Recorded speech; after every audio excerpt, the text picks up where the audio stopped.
bottled it's blonde. Atomic Blonde.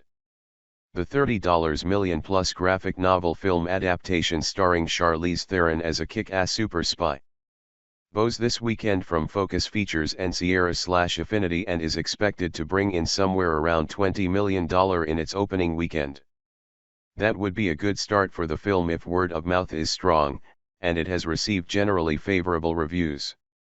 This movie comes after Theron was embraced as an action star 2 years ago by audiences in Mad Max Fury Road, so moviegoers have already rallied behind the actress in a role of a lean, mean fighting machine.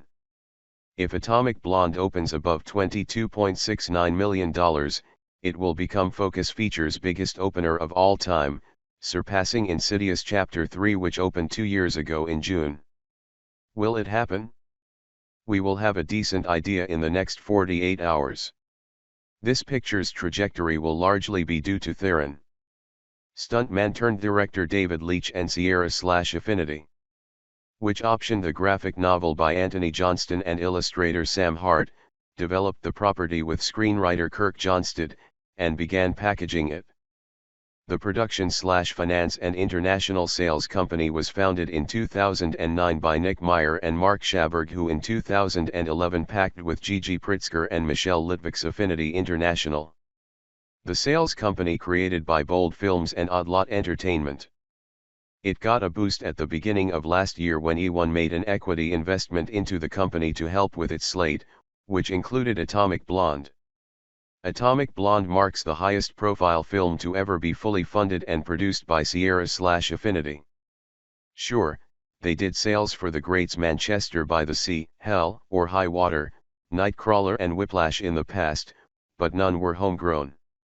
Atomic Blonde is financed with pre-sales and bridge financing. We optioned the material, we developed it and then licensed the movie out, said Meyer, who said the company plans to do more and more start-to-finish productions. And they are doing just that. In the past, they have produced and financed such titles as Parker and Pride, Prejudice and Zombies, but with Atomic Blonde, they are stepping it up a notch. Just after the 3-day numbers come in on Atomic Blonde on Monday, Sierra/Affinity will begin shooting the Theo James, Forrest Whitaker starring film How It Ends in Winnipeg from a script they optioned 6.5 years ago from Brooks McLaren. How It Ends, an action thriller directed by David M. Rosenthal, is set against a mysterious apocalyptic event that turns the roads into mayhem, follows a young father who will stop at nothing to get home to his pregnant wife on the other side of the country.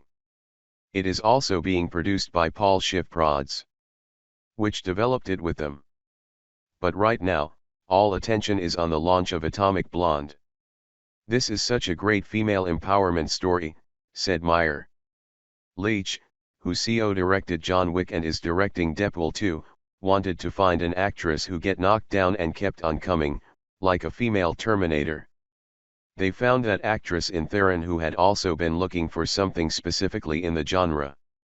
Once Theron came on, so did her company, which includes Beth Kono and AJ Dix, who also came in to help develop the film. With a director, star, and script in place, they were ready to roll. About 7 months before they started shooting the picture, Focus Features preempted North American rights to the project, which was then still under the title The Coldest City, in what was said to be a near 8-figure deal. In that agreement, they also committed to a wide release.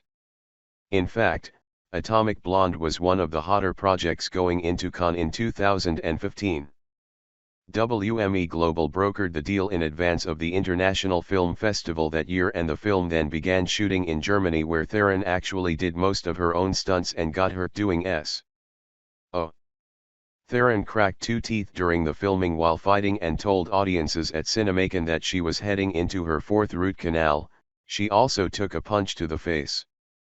She trained for 2.5 months in an evolution from looking like Big Bird to a fine-tuned fighting machine. Overall, Theron said, it was a 5-year journey and we worked our balls off. I have no more balls.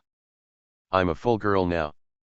Focus decided to move the high-octane film onto the July 28 date late last year, and then it was off to the races. The film was retitled to Atomic Blonde, a joint decision that involved the studio and filmmakers, and then swung into SXSW to generate buzz. "It was hard to have a film release in the middle of the summer titled The Coldest City," joked Meyer.